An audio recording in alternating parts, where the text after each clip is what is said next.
Hello, അസ്സാം വലൈക്കും. ഇപ്പം എൻ്റെ വീഡിയോസൊന്നും ഫ്രീക്വൻ്റ്ലി നിങ്ങൾ കാണുന്നുണ്ടാവില്ല. കാരണം ഞാൻ 1 വർഷത്തിൽ കൂടുതലായി UAE-ലാണ് വർക്ക് ചെയ്യുന്നത്. ഇപ്പോൾ ഈ വീഡിയോ കാണുന്നത് ജൂലൈ ഓഗസ്റ്റ് വെക്കേഷൻ കഴിഞ്ഞ് ഞാൻ തിരിച്ചു വരുന്ന കാഴ്ചയാണ്. മക്കളെ എൻ്റെ അനിയത്തിയുടെ അടുത്താക്കിയിട്ടാണ് ഞാൻ വരുന്നത്. അത് ഒരുപാട് വിഷമമുള്ള കാര്യമാണ്. അവരെ പിരിഞ്ഞ് ഞാൻ അങ്ങനെ നിന്നിട്ടില്ല.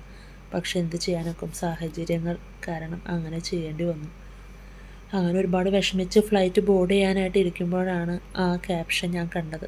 Every departure is A new beginning, may be this is A new beginning for me. എന്തായാലും ഇക്ക ഇപ്പോൾ അവിടെയുണ്ട്, വിസിറ്റിലാണ്. ഇക്കടയും ജോലിയും ശരിയാവണം, എല്ലാവരും ദുആയിൽ ഉൾപ്പെടുത്തണം. അപ്പോൾ ഇത്രയേ ഉള്ളൂ. Keep watching. Thank you.